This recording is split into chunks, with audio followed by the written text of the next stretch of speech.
Hi, here's a little taste of what I'm going to teach you. When I find myself in times of trouble, Mother Mary comes to me, speaking words of wisdom, let it be. I'm going to skip ahead here.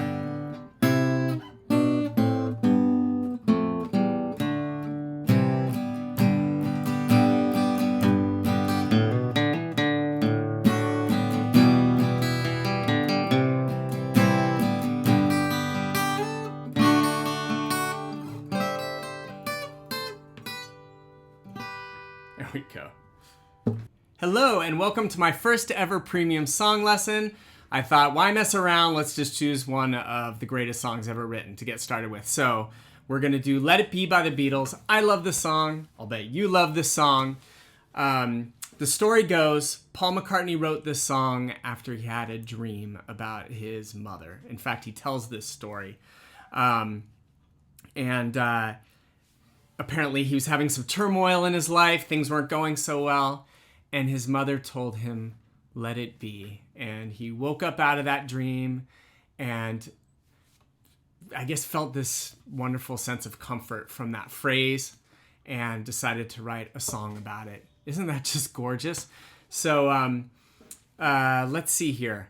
Before we start, you may want to bring up the chord chart. There's a link below for the chord chart for this song. Bring it up on your screen or print it out so that you can follow along as I teach you. Yeah, let's get started. I'm going to show you the chords of the song. Now, the song basically just has 4 chords, and I'm going to show you how to play it with those 4 chords with just one simple strum pattern. So this lesson will appeal to beginners, but there are a couple fancy things that we're going to throw into for more intermediate or advanced players. There's a bass walk down that sounds nice. That's not really that hard. And then I'll teach you also a chord melody solo for the song for the more intermediate to advanced players. If you know how to flat pick a chord melody piece, it's not that hard as that goes. But if you've never done something like this before, it may be a little over your head. Anyway, we'll see. The song does have more than 4 chords in it, but there's just this one like transition part that leads into the solo in the original recording and also ends the song that has some unusual chords in it. But I'm just going to show you how to hybrid pick that part. I figure if you're a total beginner, you'll probably just want to skip that part. But if you're more advanced, I think hybrid picking it sounds the best in that section. So we're just going to go with the 4 chord plan, and then I'll show you how to play those other parts in a kind of a special way. So here are the 4 chords. First, a G chord. I fret G chords a little differently than most people. I use my 3rd and 4th fingers, but you can definitely fret it like this or like this, whatever you like. When I fret it, I damp the 5th string. I think it sounds a little better like so. And then the D chord is going to be standard, and the E minor chord standard, and the C chord. I'm sure you probably know all these chords already. With the C chord, I tend to damp the 6th string with my thumb. You can also damp it with the tip of your 3rd finger if your fingertip's wide enough. And it doesn't sound terrible if you include the 6th string, but the chord does sound a little schizophrenic like that. It sounds like it wants to be an E chord. So for a street legal C chord, you don't want that 6th string to ring, just 5-3-1, and it's easiest to damp it. You can also try avoiding it when you strum, but that's kind of a pain. So I like these damping techniques if your hand's big enough to do that. Okay, let's go over the verse progression. The verses have an 8 chord progression. The first 4 chords are G, and then D, then E minor, then C. And then the last 4 chords are G and D, just like last time, but this time you go to C and back to G to kind of resolve things. It sounds sort of finished there. The end of the 8 chord progression. By the way, each of these chords just gets 2 beats, and that's true the whole song. Each chord just gets 2 beats in the song. And so now let's go over the chorus progression, which is also an 8-chord progression. And it starts with an E minor. And then a D chord. And C. G. And then you play G again. So this is the last 4. D. C. G.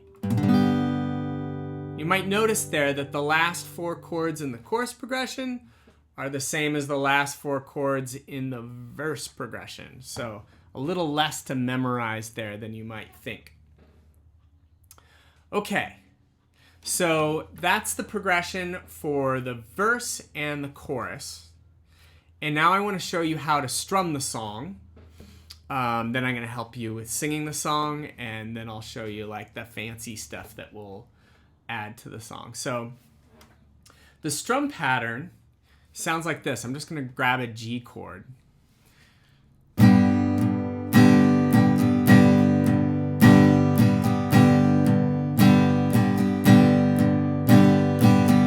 And by the way, this is not a strum pattern I think that you hear in the song at all.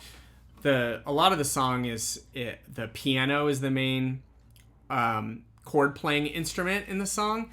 And my students often wonder, how do I come up with a strum pattern for songs that don't match some like strummed guitar in the song? And you try to capture the overall groove. And what I listen to when I hear Let It Be is that piano part that's going blung, gong, blung, gong, blung, right? Where it's got like chords on every beat with like a little like bass note or a quieter part intertwined with those heavy accented chords on every beat. And so you'll notice with this strum pattern, we're accenting every beat. And you'll actually see in the chord chart that I put accent marks over each beat. Down, bass, down, down, up, down, bass, down, down, up. And the way you accent on the guitar is kind of a combination of strumming a little harder, but you also grip the pick a little harder.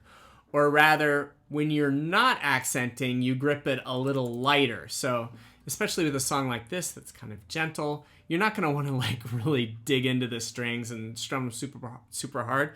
So just think about, squeezing the pick gently when you're accenting. And then when you're not accenting, let the pick flutter between your fingers to get a lighter sound. So it's the difference between this and this. That unaccented strum, I'm just letting the pick flutter really lightly between my fingers. You'll also notice in the strum pattern diagram those lowercase d's, and that's like an extra quiet strum, and you tend to just hit the bass strings on that. So I'll say bass when I'm saying the strum pattern out loud, but I just want to differentiate between that and like a B in my strum pattern diagrams, which means specifically like just hit the bass note of the chord, which tends to sounds more country, like bass, right? So in this style of song that's not really super country influenced, you tend to just hit the general bass area like this, an unaccented strum on just like the 6th, 5th, and 4th strings. So all together, it sounds like this. And if you're struggling with the strum pattern, try just saying it along with me.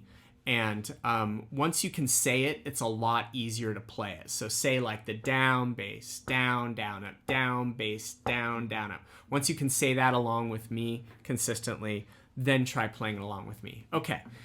If you can handle it though, just start playing along with me here. I'll loop this like 8 times so that you can practice along with this, and then if you need more practice, you can rewind and repeat it some more. Okay, here we go. 1 and 2 and 3 and 4 and down, bass, down, up, down, bass, down, up, down, bass, down, up, down, bass.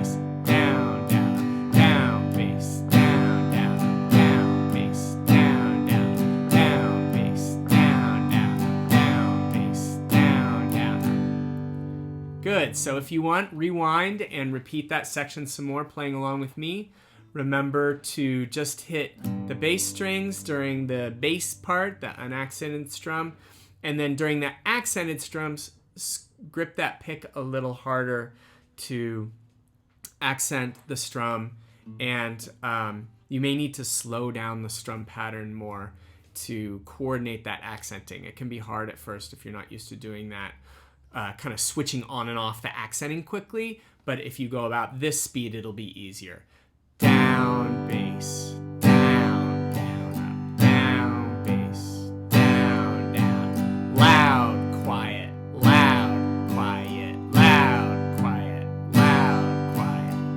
Of course, it's a gentle song, so it's not really loud, but it's louder. Okay, so that's the strumming pattern that you can use for the whole song.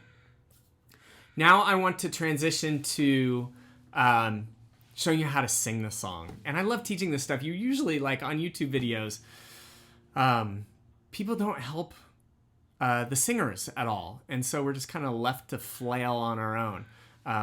All these guitar lessons just show you how to play guitar, but most of us want to sing these songs. So anyway, I'm psyched to help you with it. I'm going to start with those of you with low voice, typically like male adults will have this kind of voice. And for you guys, as long as you can hit this low note, la, you don't need to hit it really well, but as long as your voice goes down that low, la, and your voice goes up to here, la, which is going to take a little bit of energy for you folks with lower voices, unless you're like a professionally trained singer. Most of my adult male students can hit that note with a little bit of effort. So as long as you can hit those two notes, just playing the song the way I'm playing it, capo 0, key of G chord shapes, should work fine. The original key of the song is capo 5. The song's actually in the key of C. And so if you want to play along with the recording, slap a capo on and then use the same chords that you see in the chord chart here, the same chords that I'm using in the song. But that key is pretty high for most guys. Women, you may be able to sing in that key, or you may need to bump it up a little bit more. So those of you with higher voices, younger folks, or most women, you'll need to sing your low note here, la, which may be a little too low for some women. And then your high note will be here, la, which should not be a problem for most women. It is a little bit high. If you find that that key is still too low, if you can't hit that low note at all, you're not even close, you may want to play capo 0 and try to sing one octave higher than us low-voiced folks. And so that would be a low note of, let's see, our low note is a B, so la, that would be the low note of the song.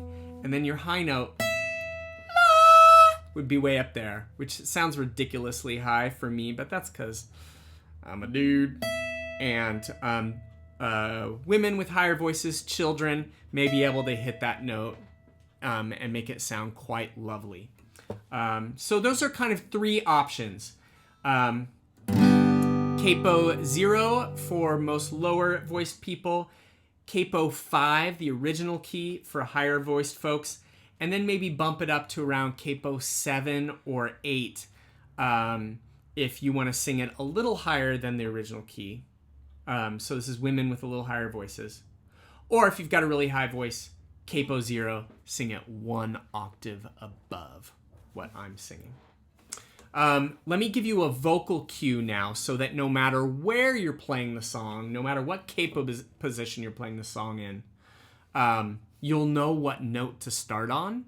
Because, even if you're kind of an untrained singer, someone who doesn't sing a ton, as long as you know how to start the song, it's kind of like, I like to hike, I think of it like finding a trailhead. As long as you know where the trailhead is of a trail, like you go to the parking lot, you know where the trail starts.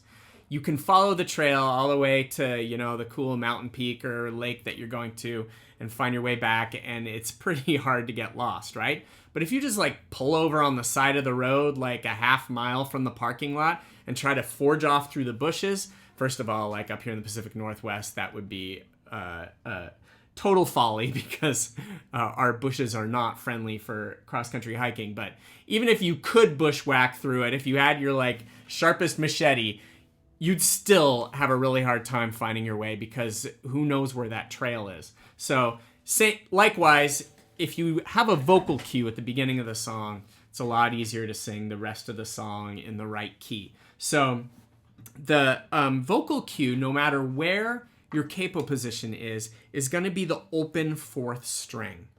And so for no capo, the first note is this. When I find... That's what you're going to sing over the first, 3 words of the song. When I find myself in times of trouble. Likewise, if you're going to sing up in the original key, along with Paul McCartney with his nice high voice up there. When I find myself in times of trouble, Mother Mary comes to me. See how that works? If you're capo 7, still open fourth string. When I find myself in times of trouble. Now, if you're singing 1 octave higher, you're going to need to sing 1 octave higher than that open fourth string. So those of you with really high voices can either find that 1 octave higher, when I find, or you can just find it on the 2nd string, 3rd fret. It's a D note. When I find myself in times of trouble. La, la, la. So there you go. Vocal cues for everyone. Okay. The last thing I want to talk about with singing is trying to have the right vibe in the song. And again, this is something that, like, if you watch a lesson on YouTube, they're not going to talk about this. But it's so important. Music is the language of emotion, and it's not enough just to sing a song correctly, right? We're not robots. We're human beings. We have souls. We have hearts. We have spirits. And so conveying the right vibe with this song is really important. Now, it is a personal thing, knowing what vibe to communicate, right? Different songs mean different things to different people. So what I'm going to offer here is a skill that will apply, I think, to everyone, an approach to figuring out what kind of emotion you want to give the song. And then I'll just give an example of what the song means to me and how I might use this skill to convey it in my own way. You don't have to copy me.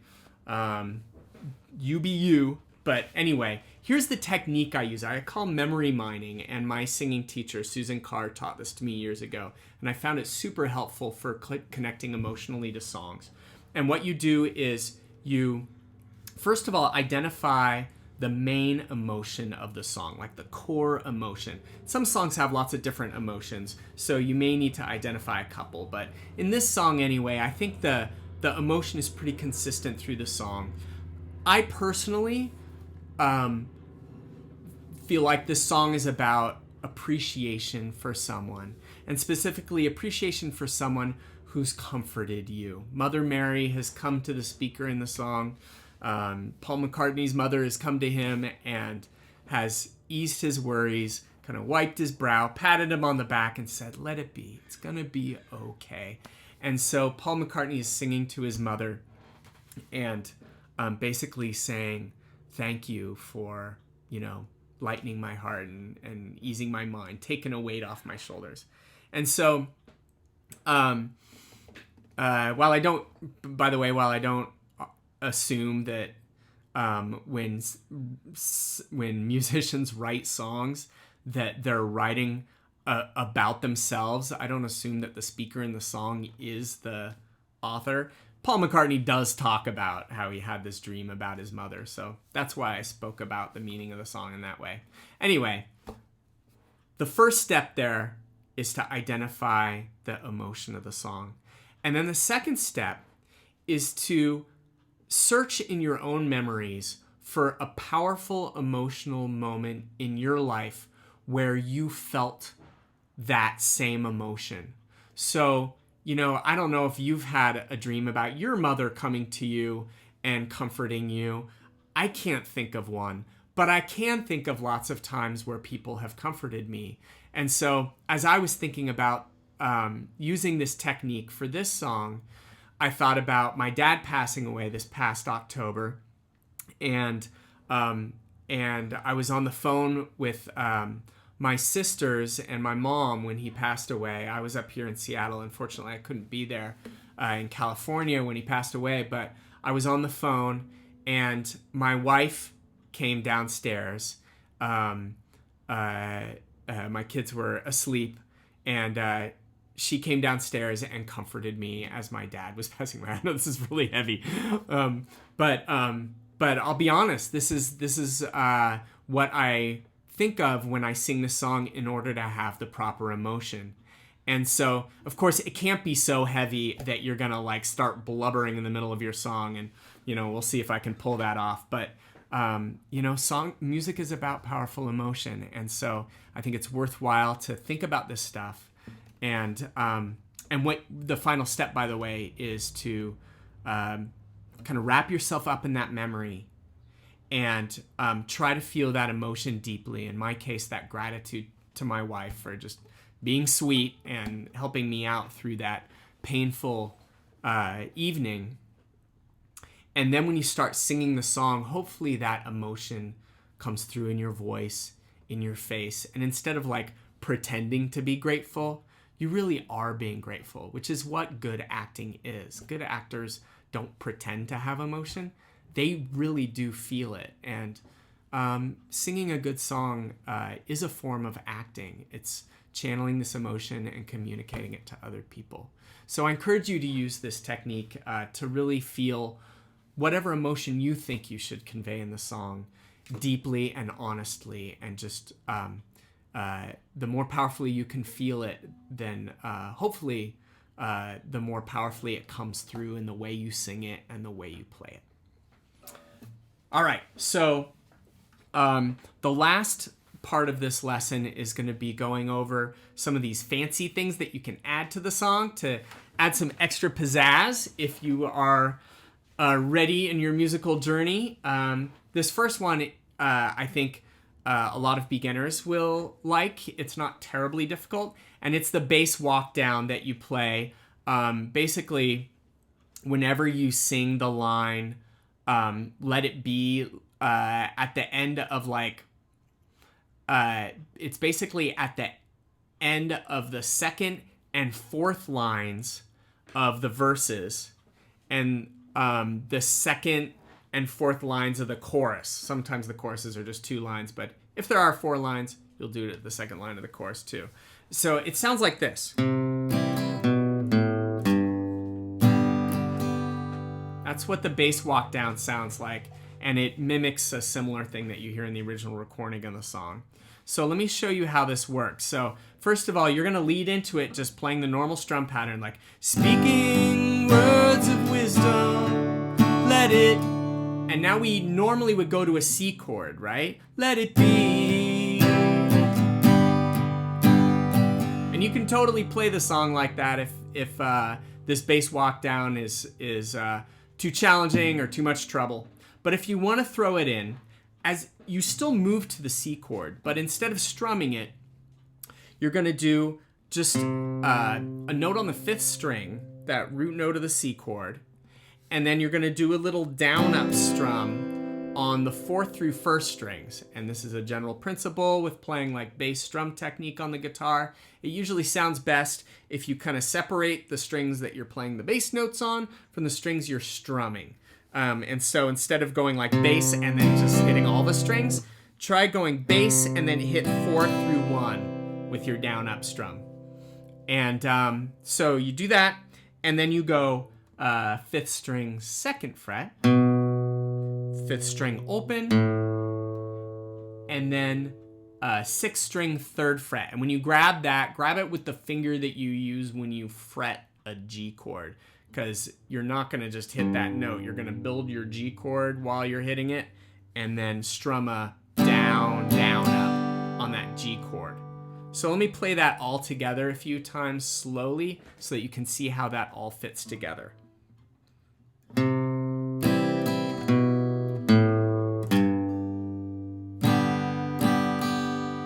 And notice after that note down here, I do a little rest, and I find it helpful to like do a little bob of your hand there just as a physical placeholder to keep yourself in rhythm. Let me do it a couple more times.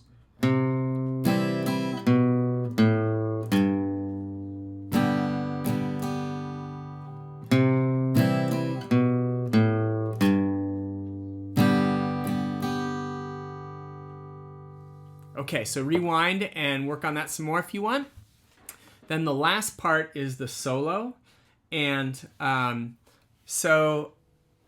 came up with this solo thinking that, you know, if you're a more advanced musician, it'd be nice to have a little instrumental section in the song during the part where normally you've got, you know, that awesome guitar solo. I guess that's George Harrison playing that great guitar solo.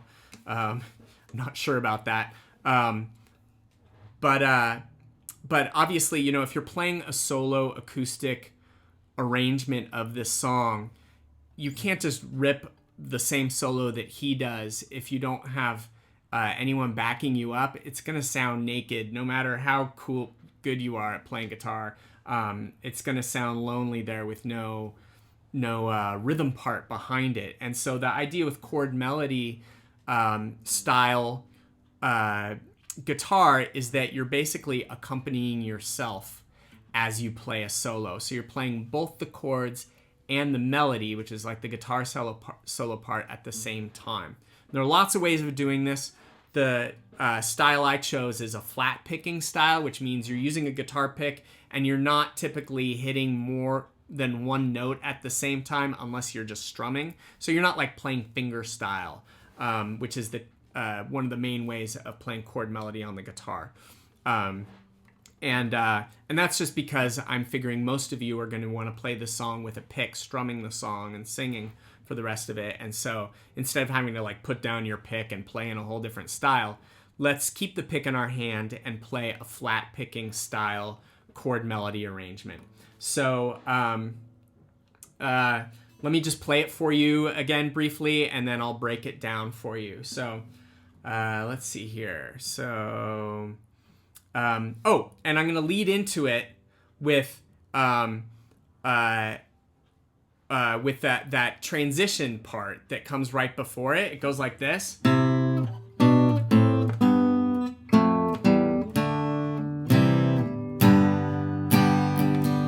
Okay, so that's the transition into the solo, and let me show you how to do that first. I know I told you it's a flat picking solo. The part leading up to it, I think, sounds best with a little hybrid picking. So let me show you how to do that. Hybrid picking means you hold the pick in between your thumb and your first finger, and then you pick other strings, usually simultaneously with using the pick, with your middle finger. And you do this like, I learned how to do it playing Stairway to Heaven. Right there. Got to play two notes at once there. And what Jimmy Page does is play the lower note with his pick, and then the higher note with his middle finger, and you pinch like that. So that's what we're going to do for this part.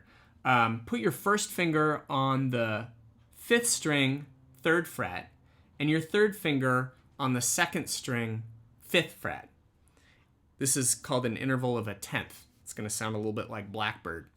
And we're going to hybrid pick the 5th string and the 2nd string. Like that. And the idea here is that you want to try to get the volume of these two notes about the same, which can take some practice. Should sound like that, where you can clearly hear both the bass note and the high note. So once you've got that down, let's continue with these other intervals. So there's the first one, and then slide both fingers down so that your first finger is on the 2nd fret and your third finger is on the 3rd fret. So your third finger is going to go down 2 frets, first finger is just going to go down 1. That sounds like this. And then the next one, you're just going to play an open 5th string, and second string, first fret, like that. So it looks like this so far. Okay.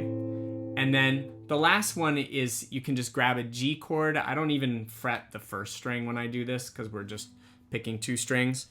And we're going to pinch the 6th string and the 2nd string open, like that. See how that works? And then this next part is part of an F chord. And we don't have to bar the whole F chord, though. This you need to grab it quickly, so it's good to be efficient here. And what I do is I fret the 6th string, 1st fret with my thumb, and the 3rd string, 2nd fret with my middle finger, like that. This is kind of a big-handed person's grip. You can also use your 1st finger and 2nd finger, or 1st finger and 3rd finger if that's more comfortable, like that. And then, let's see. Yeah, and then after that, just lift both fingers and pick the same string. So you're pinching 6th and 3rd again. So the whole thing so far goes like this.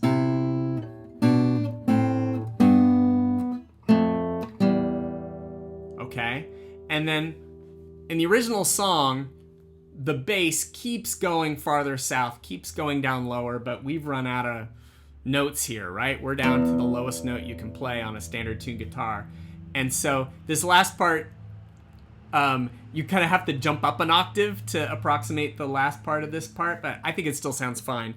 Just grab a D chord and strum like maybe 4th, 3rd, and 2nd strings. Just kind of gently. And then a C chord, and again, just strum the bass strings like 5, 4, and 3. And then a G chord. And maybe just strum the bass strings of that. Kind of a gentle ending to this transition section. So the whole thing sounds like this. And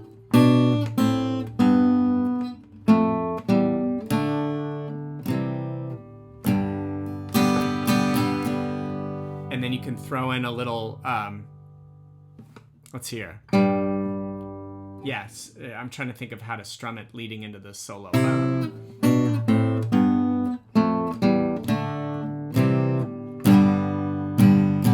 Yeah, you can just use the normal strum pattern, just 2 beats worth of it, which is like down, bass, down, down, down, right? So throw that in when you get to the G chord at the end of this transition section. I think I call it the interlude in the chart.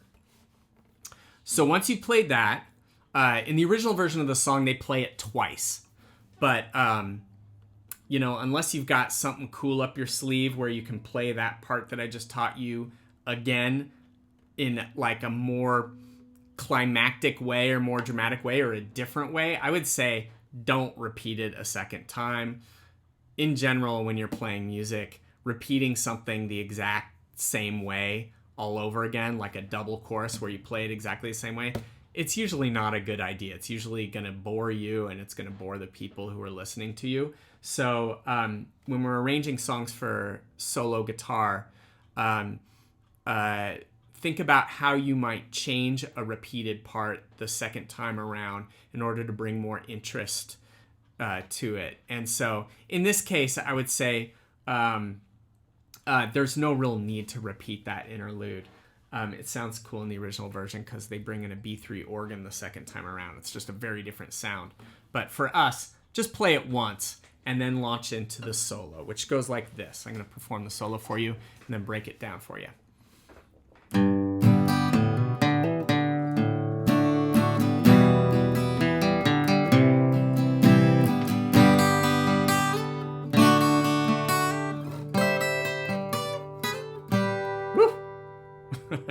Almost screwed up that last part.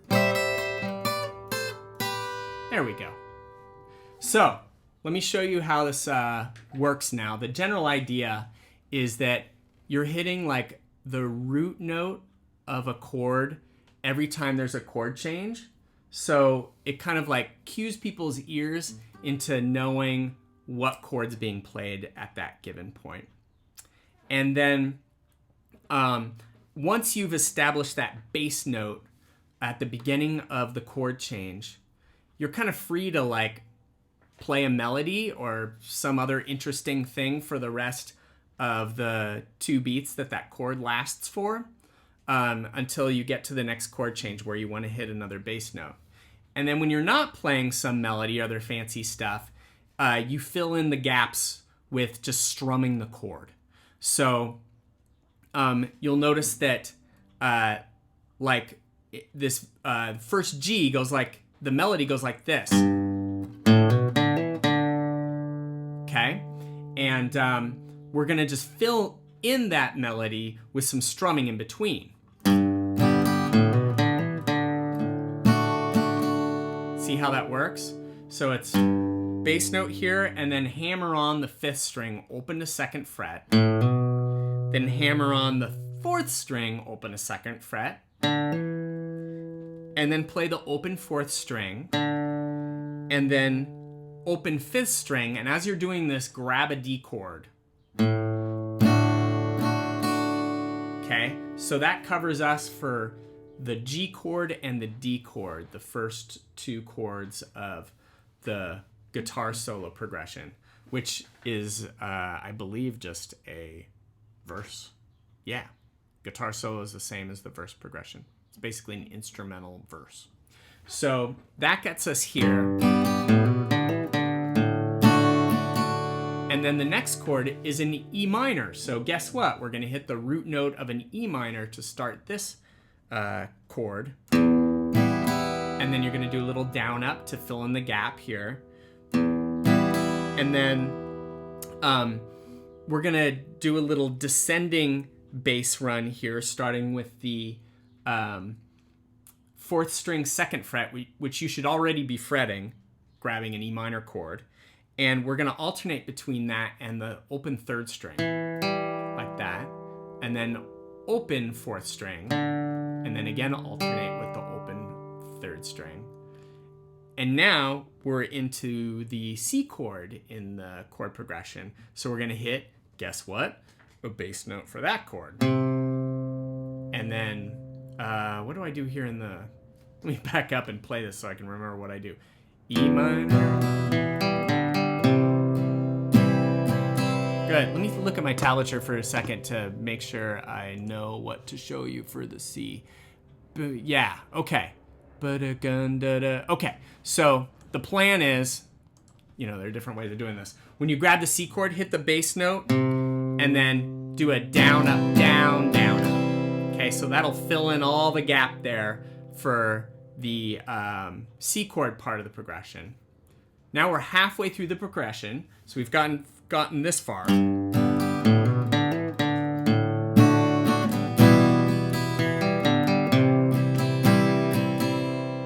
Okay, and then for the last 4 chords of the chord progression, we're going to do something a little more, a little less melody and a little more like chord-based and arpeggio-based. It'll just kind of provide some cool texture over this section of the solo. So the G chord goes like this. So what we're going to do is grab a G chord and strum down, and it's going to be like an arpeggiated strum, which means you're going to strum kind of slowly, like that. I like to brace my pinky against the soundboard of the guitar while I do this and kind of keep my hand rigid, so it's like it's all one rigid object, my hand, my pinky, the pick, and then bring the pick down to the 6th string and just like use my elbow to push the pick down through the strings. And that gives you a really even, slow, arpeggiated sound. It's akin to a roll that a classical guitarist would do, like that. Does that sound cool? So do that for the G, and then hit the 1st, 2nd, and 3rd strings, like that. And then go back to the 1st string, pick that again, and then slide up 2 frets with your pinky. So that's the G. And then we're going to do basically the same thing over a D chord, except instead of sliding, we're going to hammer on. We're going to strum 4 through 1 with the D chord. And again, we're going to hit 1, 2, 3 to arpeggiate that. After this arpeggiated strum, it's big arpeggio fest. Okay. And then now we're going to hammer on 2nd to 3rd fret. Like that. So this whole part goes like this.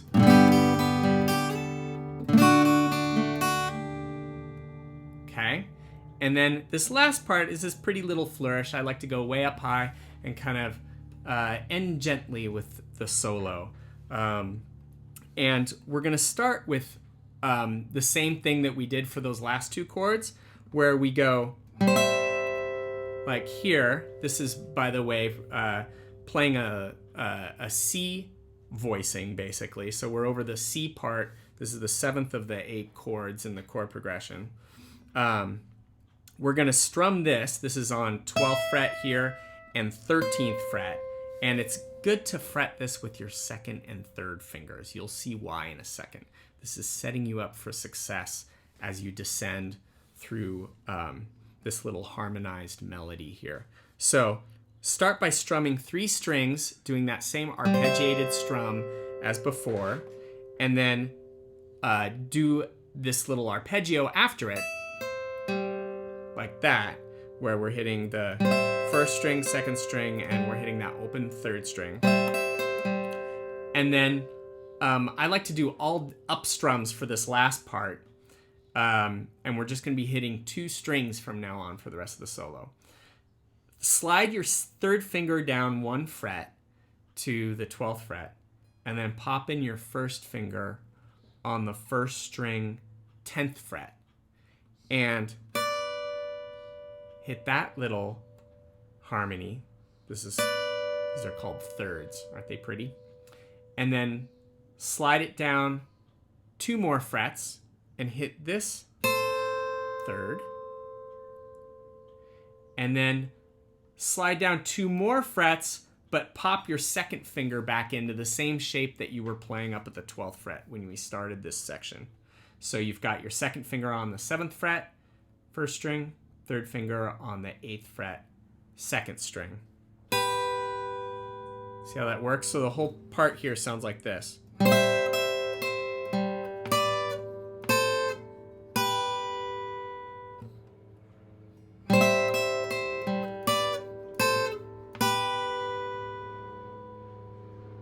All right, so that's the end of the solo. You can just let those chords ring, and then I guess you come back in. Where do you come in? Oh, you come in on an E minor chord for chorus number 3 right after that solo. Incidentally, at this point, you may be thinking, but Rob, the guitar solo lasts for 2 progressions, not just 1, in the original version of the song. And I figured, unless you're a pretty amazing guitarist, you're going to be psyched you got that far in your chord melody solo. And I think that solo sounds good the way it is, just in 1 progression. And so I decided not to write a 2 progression chord melody solo. That's a lot to learn and a lot to pull off unless you're an expert musician. So I figured that sounds great the way it is, and no problem making the solo shorter in our arrangement of the song.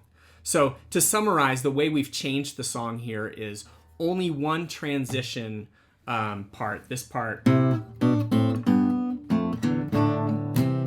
we just do that once, and then we do 1 progression instead of 2 for the solo.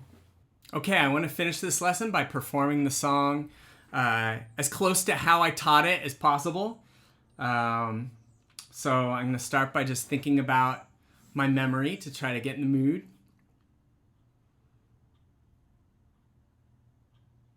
Okay, here we go. Let It Be by the Beatles.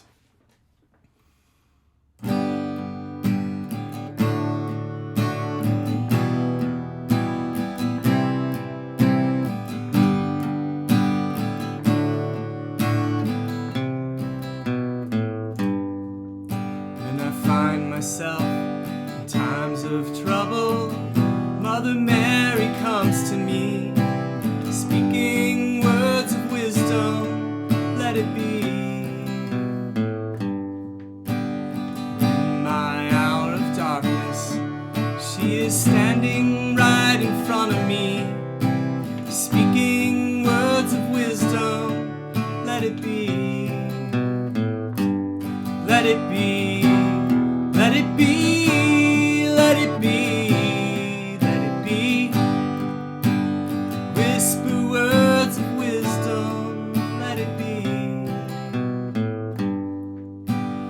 When the broken-hearted people living in the world agree, there will be an answer, let it be.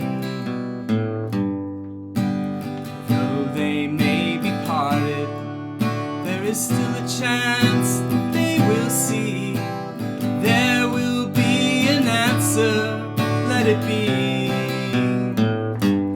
Let it be, let it be, let it be, let it be. There will be an answer, let it be. Let it be, let it be, let it be, oh let it be. Whisper words of wisdom, let it be.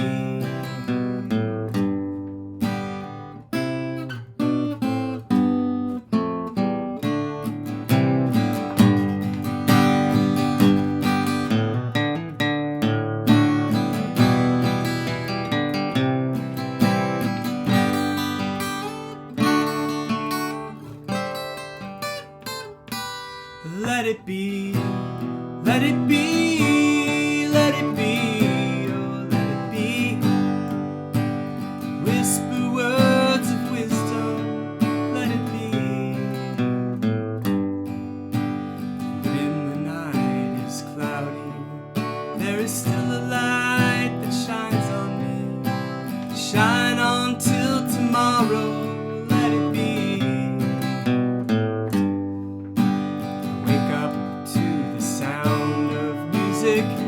Mother Mary comes to me, speaking words of wisdom, let it be. Let it be, let it be, let it be, oh let it be.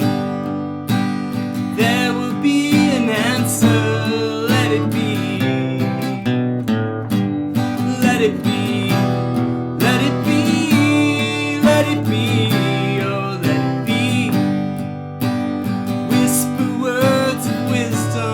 Let it be,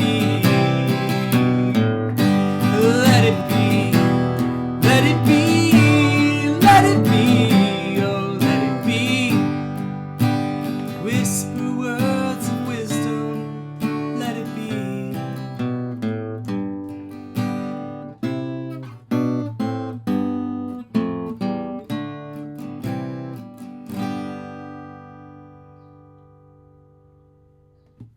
One last little thing. If you haven't seen James Corden's Carpool Karaoke with Paul McCartney, I highly recommend it. You can Google it, find it on YouTube. And if you haven't seen Carpool Karaoke, James Corden, who is a comedian and like late night talk show guy in Britain, gets famous musicians in the car with him, and they like sing along to their big hits, and they get to Let It Be in this episode. The whole episode is fantastic, but Paul McCartney tells the story of the inspiration of this song, and then James Corden talks about a memory he has, I think, of his grandfather like sitting James down as a little kid and putting on a Beatles record and telling James, I'm gonna get like choked up, I love the story, telling James this is the best song ever written, and then he plays him Let It Be.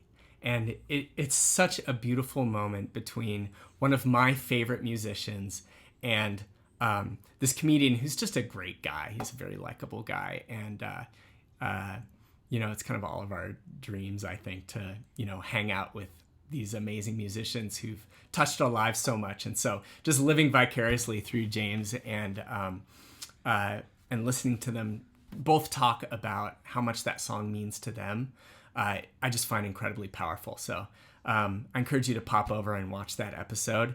And as far as this lesson goes, please let me know how it goes. I think I can enable comments down below these premium song lessons. So if you see a spot to leave comments down there, let me know what you thought of this lesson. Please let me know if there was anything in the lesson you thought I could improve, or if you have any questions about your specific learning of the song, your experience learning it.